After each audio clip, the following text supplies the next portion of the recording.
nom du Père et du Fils et du Saint-Esprit, Amen. Grande joie d'être là avec toi en ce lundi 23 septembre. N'oublie pas de laisser le signe like dans ton appareil. Appuie là, il a la petite main. Tu vois que le chiffre va monter, d'accord? Et de partager la Lectio Divina à tous tes amis, d'accord? Et même faire des groupes de Lectio Divina dans ta paroisse. Voilà, une suggestion. La première lecture d'aujourd'hui, c'est Proverbes, chapitre 3, à partir du verset 27. Ne refuse pas un bienfait à qui a droit, quand il est en ton pouvoir de le faire. Ne dis pas à ton prochain, va-t'en, repasse. Demain, je te donnerai. Quand la chose est en ton pouvoir, n'imagine pas le mal contre ton prochain, alors qu'il demeure en confiance avec toi. Ne te querelle pas sans motif avec un homme, s'il ne t'a fait aucun mal. N'envie pas l'homme violent, ne choisis jamais ses chemins, car les pervers est l'abomination du Seigneur, lui qui fait des hommes droits ses familiers. Malédiction du Seigneur sur la maison du méchant, mais il bénit la demeure des justes. Il raille des railleurs, mais aux pauvres il donne sa faveur.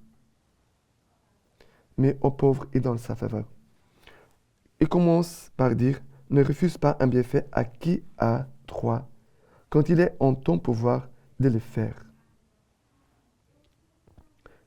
Première chose, si tu as la possibilité de faire du bien, fais. Ne regarde pas le visage de la personne. Ne regarde pas le visage. Regarde les besoins de la personne. Si tu peux faire quelque chose, aide. Fais quelque chose pour tes frères et sœurs.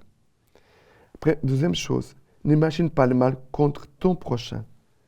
Ne pas garder le mal en soi pour ne pas machiner le mal après. Il y a des gens qui gardent le mal. Il y a des gens qui peuvent faire du bien et ne font pas. Il y a des gens qui gardent le mal et ce mal qu'ils gardent va produire de mauvais fruits, de mauvaises actions envers les autres, envers les prochains. N'envie pas l'homme violent. Ne choisis jamais ses chemins. Ici, le Seigneur est en train de nous aider à regarder notre cœur. Qu'est-ce qu'il a dans notre cœur? Parfois, il a des péchés qui sont cachés dans notre cœur et parfois on ne fait pas attention. Notre vie de prière, notre vie humaine, ce que l'on vit avec les autres, va toujours nous aider à faire monter en nous ce qui est caché en nous, les péchés qui sont cachés en nous. Mais aussi dans la prière. La prière nous permet de voir ce que parfois on ne veut pas voir en nous. Ici parle de l'envie. Voilà, n'envie pas l'homme violent, n'envie pas les autres. La gloire, ici dit, mais aux pauvres, il donne sa faveur. C'est donne aux pauvres, aux humbles, aux petits sa faveur. Gardons toujours un cœur petit, humble, de pauvres devant le Seigneur. Nous devons toujours garder cette qualité que nous permettra toujours d'être un instrument dans les mains de Dieu. Un homme humble, petit, pauvre, il sera toujours un instrument de Dieu sur cette terre. D'accord? Maintenant, les psaumes d'aujourd'hui, c'est le psaume 15, à partir du verset 1. Écoute, Seigneur, la justice. Sois attentif à mon cri. Prête l'oreille à ma prière. Point de fraude sur mes lèvres. De ta face sortira mon jugement. De tes yeux verront où est le droit. Tu sondes mon cœur, tu me visites la nuit. Tous mes prouves sont trouvés en moi dans famille. Ma bouche n'a point péché à la façon des hommes. La parole de tes lèvres, moi, je l'ai gardée. Au sentier prescrit, affermis mes pas, à tes traces, que mes pieds ne chancellent. Alors, ici, ça me touche beaucoup. De ta face sortira mon jugement. De tes yeux verront où est le droit. De venir toujours et se mettre en présence du Seigneur. Nous devons vivre toujours sur le regard de Dieu. Notre vie spirituelle, c'est toujours un exercice. Notre vie spirituelle, notre prière, notre confession, la vie eucharistique, la parole de Dieu, l'acte divin, tout ça, c'est pour nous aider à vivre en communion avec Dieu et aussi en présence de Dieu, sur le regard de Dieu. Et aussi, nous est dit ici, le verset 3. Tu m'éprouves sans trouver en moi d'infamie. Ma bouche n'a point péché à la façon des hommes. La parole de tes lèvres, moi, je l'ai gardée. Pourquoi cet homme éprouvé, en lui, il n'a pas d'infamie? Pourquoi dans cet homme, il n'a point de péché dans sa bouche? Parce qu'il garde la parole du Seigneur. La parole de Dieu, c'est comme une garde, un veilleur sur lui, qui veille sur lui. La parole de Dieu, elle nous aide toujours à veiller sur nous-mêmes et aussi à veiller sur les autres. D'accord? Et maintenant, l'évangile, c'est Luc chapitre 8, à partir du verset 16. Nous dit ceci. Personne, après avoir allumé une lampe, ne la recouvre d'un vase ou ne la met sous un lit.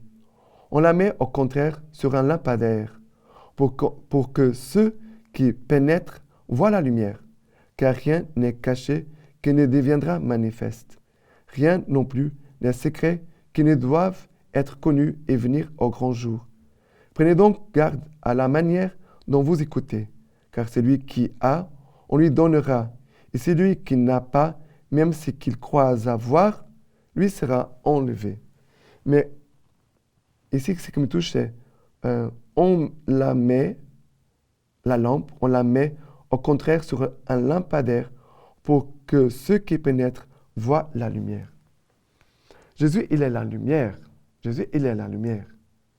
Mais il a voulu mettre en nous aussi sa lumière. Et que cette lumière qui soit en nous puisse aussi briller. Nous devons éclairer notre monde avec la présence de Jésus qui est en nous. La présence, c'est sa parole qui est vérité. La vérité est lumineuse, elle est lumière. Et Jésus, il est bonté. Que la bonté du Christ en nous soit lumière. Que l'amour du Christ en nous soit lumière. Que la volonté du Christ en nous soit lumineuse, soit lumière. Nous devons nous rappeler que Dieu veut faire de nous aussi. Jésus, il est la lumière. La lampe, elle est un support. La lumière, c'est une chose. La lampe, c'est une autre chose. Le Christ, il est la lumière. Nous sommes la lampe. Nous sommes les instruments de Dieu pour éclairer notre monde. Plus on est humble, plus on pourra éclairer notre monde. Parce que celui qui est orgueilleux, moi je connais, c'est parce qu'il y a des gens dans l'Église, malheureusement, qui, à cause de leur orgueil, ils veulent apprendre les autres, ils vont corriger les autres, ils vont montrer aux autres qu'ils savent quelque chose. Mais cela ne va pas aider.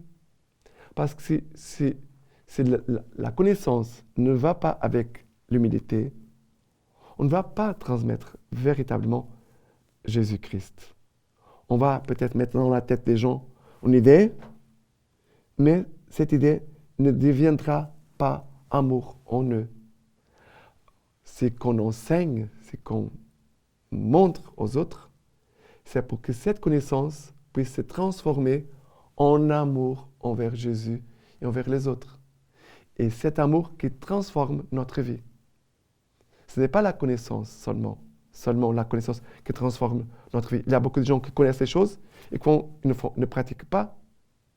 Alors, il faut la connaissance avec l'humilité et cela se transforme en acte d'amour. D'accord? La lecture patristique d'aujourd'hui de Saint Augustin nous dit ceci. Vous n'avez pas ramené la brebis égarée, cherchez celle qui était perdue. C'est ainsi que nous pouvons nous trouver exposés à la violence des bandits, yordant des loups furieux. Et nous vous demandons de prier pour que nous, quand nous sommes exposés à ces dangers. Et les brebis sont rétives, car lorsqu'on cherche celles qui sont égarées, elles disent qu'elles sont devenues étrangères, en s'égarant et en se perdant. Pourquoi nous appelez-vous? Pourquoi nous cherchez-vous?